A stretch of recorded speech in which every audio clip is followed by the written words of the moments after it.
우리 오늘 함께 나눌 말씀은 신약성경 요한복음 6장의 말씀입니다.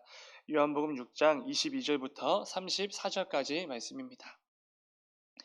신약성경 152페이지에 있습니다. 요한복음 6장 22절부터 34절까지 말씀입니다. 우리 오늘 본문 가운데 22절부터 26절까지만 우리 함께 한 절씩 교독하도록 하겠습니다. 22절부터 26절까지 우리 한 절씩 교독하고 마지막 26절은 함께 읽겠습니다. 제가 먼저 읽겠습니다. 이튿날 바다 건너편에 서 있던 무리가 배 한 척 외에 다른 배가 거기 없는 것과 또 어제 예수께서 제자들과 함께 그 배에 오르지 아니하시고 제자들만 가는 것을 보았더니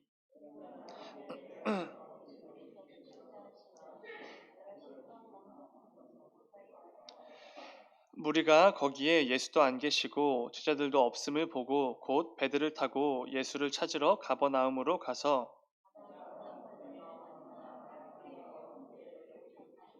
다 함께 예수께서 대답하여 이르시되 내가 진실로 진실로 너희에게 이르노니 너희가 나를 찾는 것은 표적을 본 까닭이 아니요 떡을 먹고 배부른 까닭이로다. 아멘.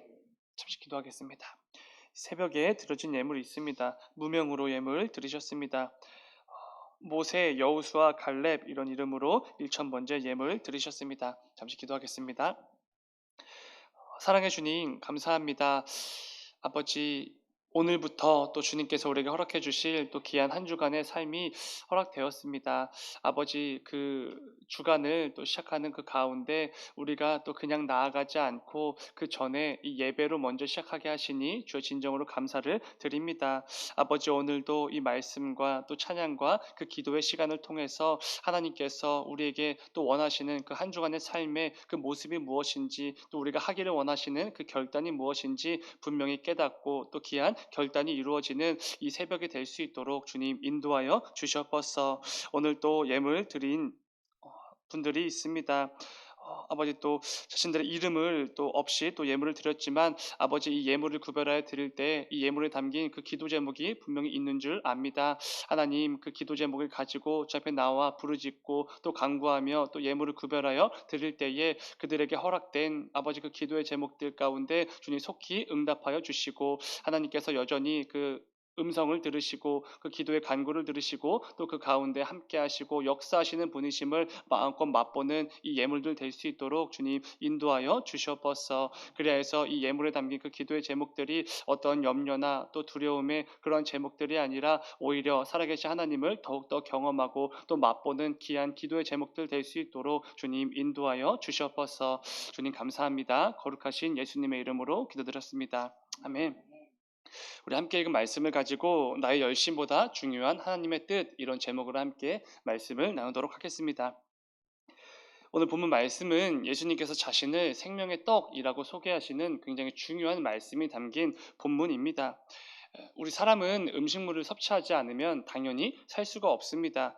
이 장기들 하나하나가 제 기능을 당연히 할 수가 없는 것이죠. 그렇기 때문에 반드시 이 음식을 통해 몸에 필요한 영양분들을 섭취해 주어야만 합니다. 그런데 중요한 것은 우리 성도들에게는 이 육체의 양식보다 중요한 양식이 있다는 것입니다. 무엇입니까? 바로 영의 양식입니다. 우리의 영혼을 살리는 영적인 양식이 반드시 우리 성도들에게는 있어야만 하는 것이지요. 우리가 이 땅 가운데 살아가면서 아무리 이 음식을 통해 배부르게 그 음식물들을 하나하나 섭취한다고 해도 그것으로 우리의 영혼의 허기짐과 갈증까지 해결할 수는 없는 것입니다. 중요한 것은 예수님께서는 자기 자신을 스스로 가리켜 그 영혼의 허기짐과 갈증을 영원히 해결해 주시는 생명의 떡이다, 이렇게 말씀해 주신다는 것입니다. 누구든지 생명의 떡이 되시는 예수님에게 나아오기만 하면 영원토록 줄이지 않을 것이고 영원히 목마르지 않을 것이라고 분명히 말씀해 주셨습니다.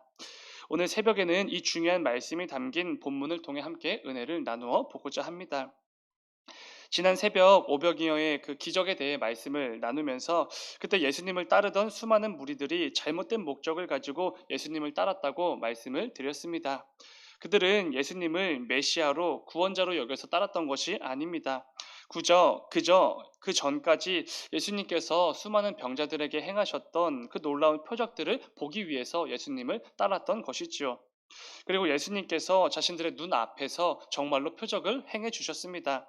떡 5개와 물고기 2마리로 수많은 사람들을 먹이시는 이 놀라운 일을 눈앞에서 행하셨던 것이지요.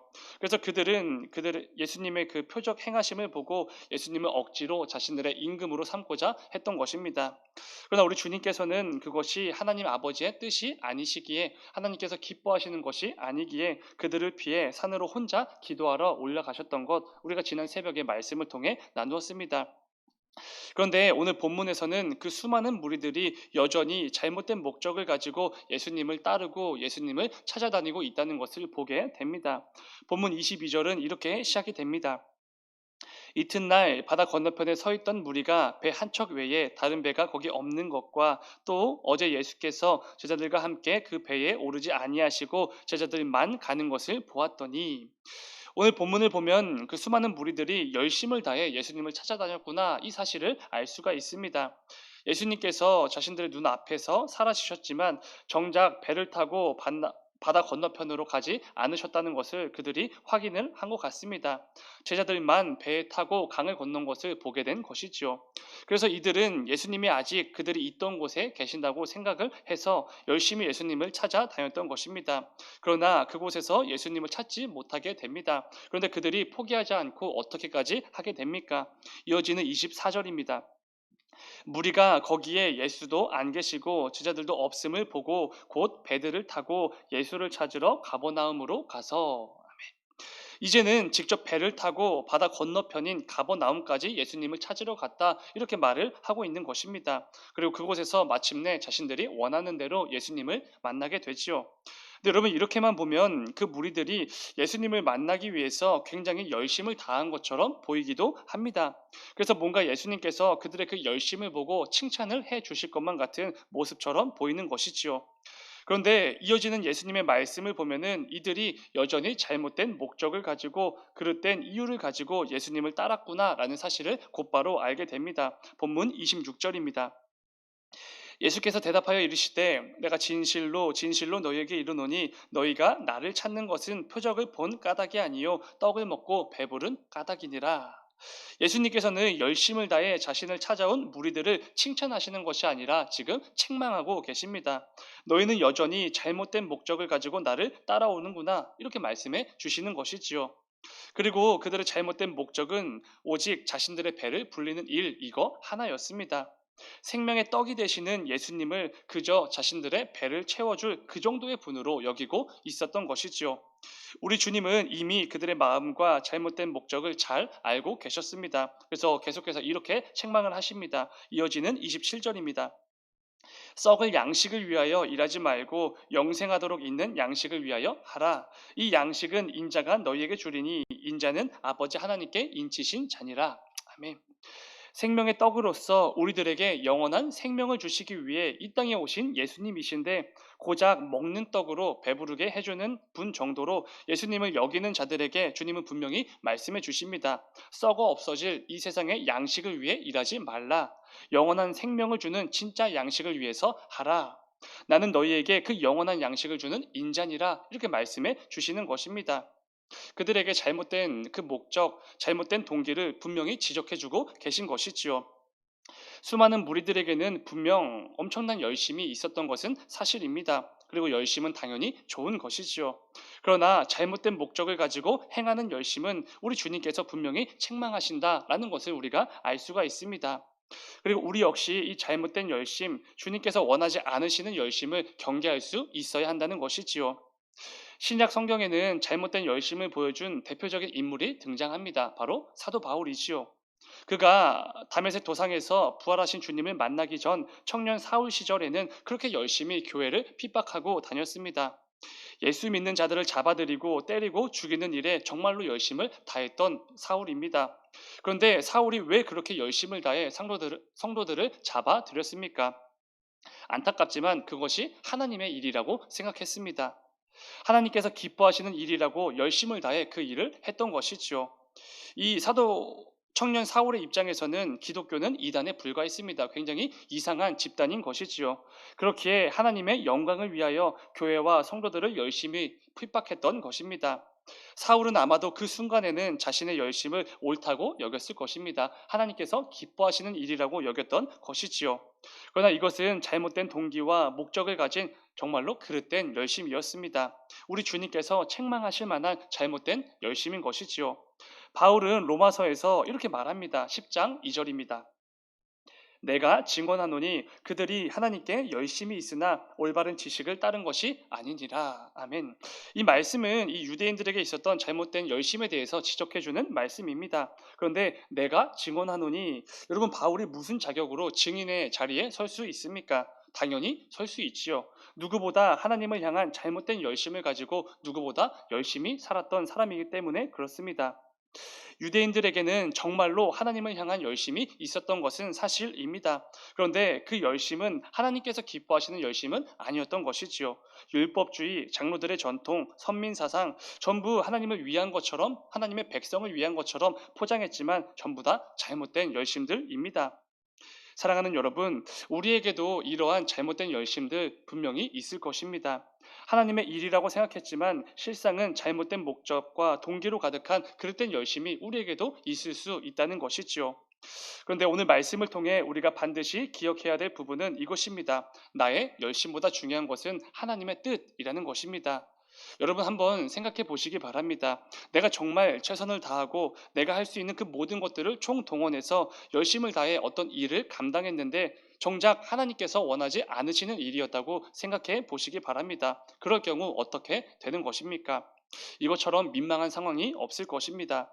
하나님께서 전혀 기뻐하지 않으시는 일인데 내가 그 일을 위해 열심을 다했다고 해서 그게 무슨 소용이 있겠습니까? 하나님의 뜻과 생각은 전혀 상관하지 않고 그냥 내가 있는 그 모든 것들을 가지고 열심을 다한 것은 요란한 빈수레일 수도 있는 것입니다. 혹 내 삶 속에 있는 열심들 중에 하나님께서 전혀 기뻐하지 않으시고 조금도 원하지 않으시는 잘못된 목적으로 가득한 열심은 없는지 우리는 반드시 점검해 보아야 할 것입니다. 이를 통해 우리들의 삶 가운데 예수님께 책망을 받는 그릇된 열심으로 가득한 그런 삶이 아니라 주님께서 기뻐하시고 칭찬해 주시는 귀한 열심으로 가득한 저와 여러분의 삶이 다 되시기를 주님의 이름으로 축원을 드립니다. 그런데 안타깝고 중요한 것은 그 수많은 무리들은 예수님의 책망, 예수님의 말씀을 들었음에도 불구하고 여전히 잘못된 목적, 특별히 육의 양식에만 관심을 갖고 있는 것을 보게 됩니다. 이어지는 본문 30절과 31절입니다. 그들이 묻되 그러면 우리가 보고 당신을 믿도록 행하시는 표적이 무엇이니이까? 하시는 일이 무엇이니이까? 기록된 바 하늘에서 그들에게 떡을 주어 먹게 하였다 함과 같이 우리 조상들은 광야에서 만나를 먹었나이다. 아멘. 자신들이 예수님을 믿을 수 있도록 행해 주실 수 있는 표적이 무엇이냐고 지금 이들이 묻고 있습니다. 그러면서 과거 자신들의 조상들 이스라엘 백성들이 광야 시절에 만나를 먹었던 그 사건을 얘기하고 있는 것이지요. 여러분, 이게 무슨 의미가 담긴 말이겠습니까? 자신들의 조상들이 아무런 수고도 안 하고 만나를 배불리 먹었던 것처럼 자신들에게도 만나와 같이 영원히 배부를 수 있는 육의 양식에 끊이지 않는 그 표적을 구하고 있는 것입니다. 굉장히 엉터리 같은 사람들이 있지요. 주님의 말씀과 그 책망을 듣고도 여전히 깨닫지 못한 것입니다. 무지한 생각과 말을 여전히 내뱉으며 잘못된 목적을 가지고 예수님께 나아오고 있는 것이지요. 우리 주님께서 혹시라도 그들이 헷갈릴까봐 애매하게 말씀하지도 않으셨습니다. 썩어질 육의 양식이 아니라 영의 양식을 구하라 분명히 말씀해 주셨지요. 그런데 주님의 그 말씀을 들었음에도 여전히 자신들이 원하는 것에만 집중하는 그들의 모습을 보게 됩니다. 여전히 주님의 말씀을 통해서 아무런 변화도 경험하지 못한 그들의 모습을 보게 되는 것이지요.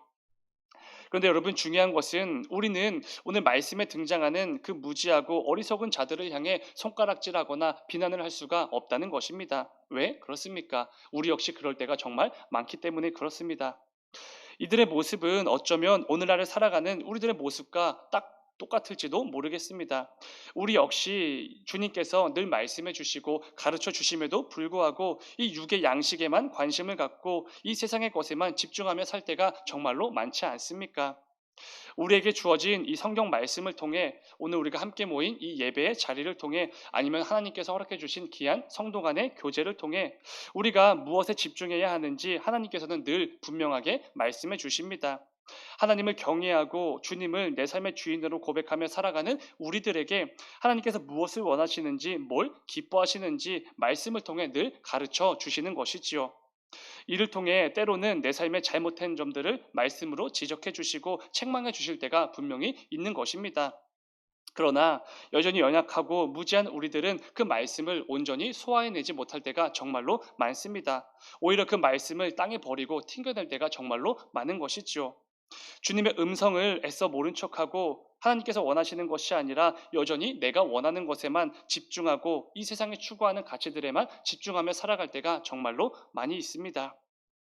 사랑하는 여러분, 부디 오늘 말씀을 기억하시면서 오늘 말씀에 등장하는 자들과 같은 그런 어리석음과 무지함이 우리에게는 없기를 간절히 소망합니다. 내게 주어진 모든 예배의 자리를 통해 성도 간의 교제를 통해 하나님께서 기뻐 여기시는 그 모습들이 무엇인지를 내게 말씀해 주실 때 늘 그 음성에 귀 기울이는 우리가 되기를 간절히 소망합니다. 이를 통해 잘못된 목적을 가진 그런 열심이 아니라 하나님께서 기뻐 여기시는 열심으로 가득 채워나가는 우리가 되기를 원합니다. 또한 주님께서 나의 잘못을 말씀으로 지적해 주시고 책망하실 때 그 말씀에 순종하여 나의 잘못을 바로잡고 온전한 모습으로 또 한 번 나아가는 우리가 되기를 원합니다.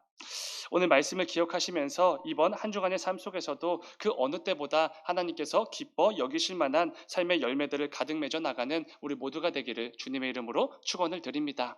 잠시 기도하겠습니다. 사랑의 주님, 아버지 오늘 말씀을 통해 우리 삶 가운데 그 부족하고 연약한 부분들을 점검할 수 있도록 아버지 은혜를 더하여 주시옵소서. 이를 통하여서 우리에게 허락된 이번 한 주간의 삶 가운데 그 어느 때보다 하나님께서 기뻐 여기실 만한 삶의 열매들을 가득 맺어 나가는 우리 모두가 될 수 있도록 주님 인도하여 주시옵소서. 때때로 주님께서 우리에게 말씀해 주실 때 또 지적해 주시고 또 책망해 주실 때 아버지 그 가운데 우리가 그 말씀을 튕겨내고 또 내버리는 것이 아니라 그 말씀을 힘입어서 더욱더 온전한 모습으로 주님 앞으로 나아가는 우리 모두가 될 수 있도록 주님 인도하여 주시옵소서. 주님 감사합니다. 거룩하신 예수님의 이름으로 기도드렸습니다. 아멘. 너희